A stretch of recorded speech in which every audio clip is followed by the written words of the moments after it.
एक गरीब लड़की नूर, मगर बहुत खूबसूरत थी, एक वीरान हवेली में अकेले काम कर रही थी। उस हवेली में एक जिन्न कई 100 साल से किसी खूबसूरत लड़की की तलाश में था। जिन्न ने नूर को दौलत का लालच दिया और उसकी मोहब्बत में सब कुछ भूल बैठा। जो उसने उस मासूम लड़की के साथ किया, उसे देखकर आपकी रूह कांप जाएगी।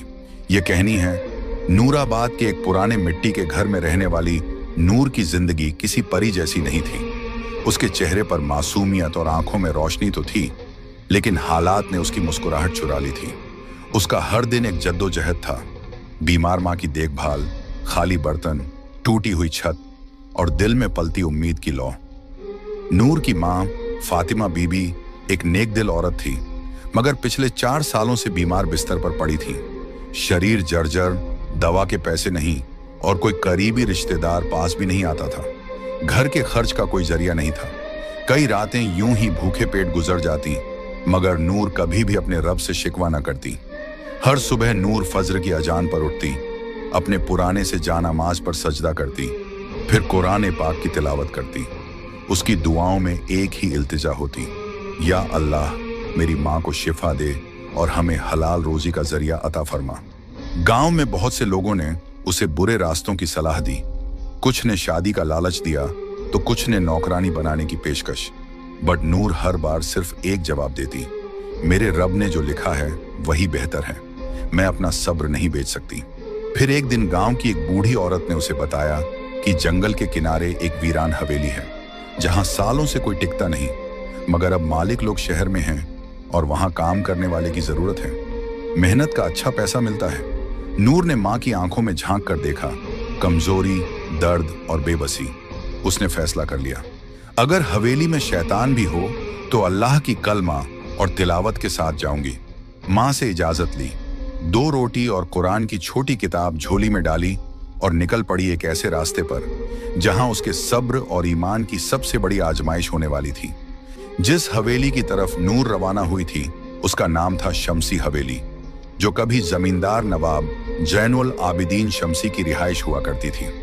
लगभग 100 साल पहले यह हवेली गांव की सबसे आलीशान इमारत थी। संगमरमर की दीवारें, बड़े बड़े झूमर, बाग बगीचे और फव्वारे। नवाब साहब बहुत अमीर थे, मगर उनकी एक ही औलाद थी, एक लड़की, जुलेखा। कहते हैं कि जुलेखा बेमिसाल हुस्न वाली मगर बहुत घमंडी थी। एक दिन उसकी शादी एक शरीफ मगर गरीब लड़के से तय हुई, जिसे वो पसंद नहीं करती थी। उसी रात जुलेखा ने खुद को हवेली के सबसे ऊपरी कमरे में बंद कर लिया और सुबह उसकी लाश झूमर से लटकी हुई मिली। मगर अजीब बात यह थी कि उसके चेहरे पर गुस्से की शिकन थी, जैसे वो मरने के बाद भी किसी से नफरत कर रही हो। उसके बाद उस हवेली में अजीब घटनाएं होने लगी। नौकर चाकर गायब होने लगे, कुछ पागल हो गए, कुछ बड़बड़ाते हुए जंगलों में भटकते पाए गए। गांव के बुजुर्ग बताते हैं कि हवेली की दीवारों में किसी ने काले इल्म का सहारा लेकर जिन्नात को कैद किया था, जो अब आजाद घूमते हैं। कई लोगों ने दावा किया कि रात के वक्त हवेली से किसी लड़की की रोने की आवाजें आती हैं। कुछ ने झरोकों से किसी सफेद लिबास वाली औरत को देखे जाने की बात कही। गांव में बच्चे हवेली के पास जाने से डरते थे और बड़े लोग दूर से ही सलाम करके गुजरते थे। कहते हैं जो भी वहां काम करने गया ज्यादा दिन नहीं टिक सका। कुछ ने डर के मारे छोड़ दिया और कुछ हमेशा के लिए गायब हो गए। लेकिन नूर ने जब ये सब सुना तो सिर्फ एक बात कही, अगर ये हवेली जिन्हों की है तो मेरा रब भी रब्बुन्नास, मलिकिन्नास, इलाहिन्नास है। और इसी यकीन के साथ वो उस हवेली के फाटक से अंदर दाखिल हुई, जहां दीवारों की दरारों में वक़्त छुपा हुआ था और हवाओं में जुलेखा के शिकवे अब भी गूंजते थे। शमसी हवेली की दीवारों में बसी वह अदृश्य साया कोई आम जिन्न नहीं था। उसका नाम था कामिल, और वह न तो पूरी तरह से जिन्न था, न ही पूरी तरह इंसान। वह उन रूहानी जिन्हों में से था जो पहले इबादत गुजार और फरिश्तों की तरह पाक हुआ करते थे। उसका रिश्ता अल्लाह से गहरा था और वह जन्नत में दाखिल होने वाले जिन्नात की फहरिस्त में था। मगर सैकड़ों साल पहले एक इम्तिहान ने उसे तोड़ दिया। कामिल को एक इंसानी लड़की से रूहानी मोहब्बत हो गई थी। उस मोहब्बत में वह इतना डूबा कि जब वह लड़की किसी और से निकाह कर ली तो कामिल ने अपने रब से शिकायत कर दी, तूने मेरे दिल में इश्क डाला, फिर उसे मुझसे दूर क्यों किया। यह शिकवा उसे रूहानी जिन्न की रूह से निकालकर दुनियावी मोहब्बत में डूबे इब्लीस की सरहदों तक ले गया। वह तड़पते हुए उस हवेली में आया जहां जुलेखा की नफरत और मौत की बद्दुआ से हवेली की दीवारें पहले ही शैतानी ताकतों से भर चुकी थीं। वहां कामिल सालों तक अकेला भटकता रहा, एक ऐसी रूह जो मोहब्बत के नाम पर टूटी हुई थी। जब नूर पहली बार हवेली में दाखिल हुई तो उसकी आवाज, उसकी तिलावत, उसका सब्र, ये सब कामिल के उस टूटे हुए वजूद में सुकून की तरह उतरने लगे। वो हर रोज छुपकर उसे देखता, जब वह माँ के लिए तसब्बह पढ़ती, जब वह झाड़ू लगाते वक्त कुरान की आयतें बुदबुदाती, जब वह रात में आंसुओं के साथ दुआ मांगती। कामिल के लिए ये कोई आम लड़की नहीं थी। ये मोहब्बत जिस्मानी नहीं थी, बल्कि उसके रूह के उस खाली हिस्से को भर रही थी जो सदियों से तन्हा था। मगर एक जिन्न का इंसान से इश्क, और वो भी अल्लाह की बंदी से। क्या यह मोहब्बत पाक थी या फिर से एक गुनाह की शुरुआत? कामिल खुद इस उलझन में फंसा हुआ था, मगर इस बार वो मोहब्बत को पाने के लिए हर हद पार करने को तैयार था। मगर नूर के लिए नहीं, बल्कि खुद को मुकम्मल महसूस करने के लिए। और यही से शुरू हुआ एक ऐसा सफर जहां मोहब्बत और मखलूकात का फर्क मिटने लगा। शमसी हवेली में नूर को आए कुछ ही दिन हुए थे, लेकिन कामिल की दीवानगी हर रोज बढ़ रही थी। वो हर लम्हा उसे देखता, उसके आसपास रहता, मगर दिखाई कभी ना देता। उसके इश्क का तरीका अजीब था, नूर को डराना नहीं, बल्कि मोहब्बत और राहत के जरिए झुकाना। एक रात जब नूर माँ की दवाई खरीदने के लिए रो रही थी, तभी अलमारी का दरवाजा अपने आप खुला और एक थैली जमीन पर गिरी। उसमें सोने के सिक्के थे। नूर सहम गई। वो समझ गई कि यह इंसानी करम नहीं। डरते हुए कुरान की तिलावत शुरू कर दी, मगर सिक्के वहीं पड़े रहे। उसी रात उसे सपने में एक आवाज आई, ये तेरे लिए है नूर, बस तेरा हाँ चाहिए। तुझे और तेरी माँ को जिंदगी भर कोई तकलीफ नहीं होगी। नूर की आंखें खुलीं और उसने उसी वक्त सजदा किया। या रब्बी, मुझे तेरा दिया हुआ सब्र और फक्र ही काफी है। मुझे किसी नजरी हिफाजत की जरूरत नहीं। मुझे तेरा सहारा चाहिए, न कि किसी जिन्न का एहसान। अगले दिन हवेली की दीवारें महकने लगी। बिस्तर पर रेशमी चादरें, टेबल पर गुलाब और माँ की दवाइयाँ खुद ब खुद आ गईं। नूर ने सब कुछ हटाया, कुरान की सूरह बकराह की तिलावत की और सख्ती से कहा, अगर ये सब किसी छुपे मखलूकन की तरफ से है तो सुन ले, मैं अल्लाह की बंदी हूँ, किसी और की नहीं। ये पहली बार था जब कामिल को किसी इंसान ने इतने सब्र, यकीन और खुददारी से इनकार किया। वह तिलमिला गया, मगर नूर की दुआओं की ताकत से पीछे हट गया। उस रात नूर ने माँ के पैरों पर हाथ रखकर दुआ मांगी, या अल्लाह, तू गरीबों का मददगार है, तू मेरा और मेरी माँ का भी रब है। अगर तू चाहे तो बिना किसी जिन्न या इंसान के मेरी मुश्किलें दूर कर सकता है। अगली सुबह गांव के एक भले इंसान हाफिज इब्राहिम साहब अचानक हवेली आए और बोले, बेटी, दिल में अजीब खिंचाव महसूस हुआ।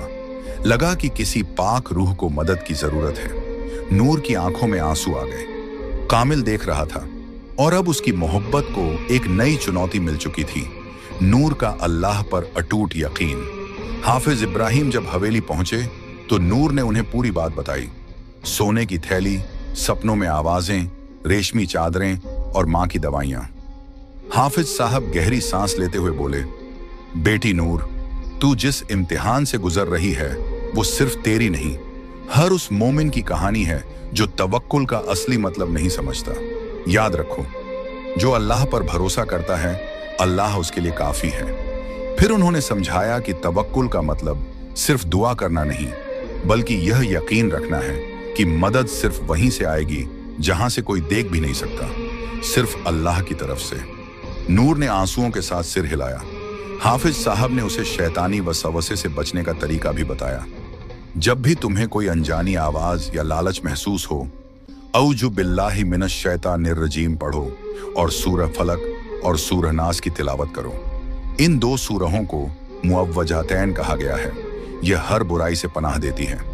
उसने एक छोटी सी तस्बीह नूर को दी और कहा, जब भी तुम्हें डर लगे 33 बार या हफीजू, 33 बार या मुतकब्बिर पढ़ा करो।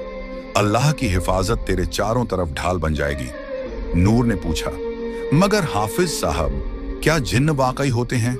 क्या वो हम इंसानों को नुकसान पहुंचा सकते हैं? हाफिज साहब मुस्कुराए और बोले, हाँ, जिन्न का वजूद कुरान से साबित है। सूरह अल जिन्न पूरी की पूरी जिन्हों के बारे में है। नबी पाक ने भी जिन्हों को दावत दी थी और उन्हें कुरान सुनाया था। मगर जो जिन्न शैतान की राह पर होते हैं वो इंसानों को वसवसे और धोखे से गुमराह करते हैं। फिर उन्होंने हदीस सुनाई, शैतान इंसान की रगों में खून की तरह दौड़ता है, मगर जिक्रुल्लाह उस शैतान को निकाल देता है।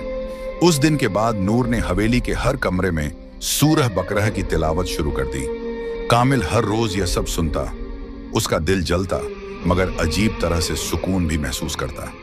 उसे पहली बार एहसास हुआ कि नूर की मोहब्बत पाने के लिए उसे नूर के रब से टकराना नहीं, बल्कि उसके रब को समझना पड़ेगा। गांव नूराबाद की मस्जिद के पास एक पुरानी नीम के पेड़ की छांव में बैठा एक बुजुर्ग अक्सर तस्बीह घुमाता रहता था। उसका नाम था हाफिज इब्राहिम।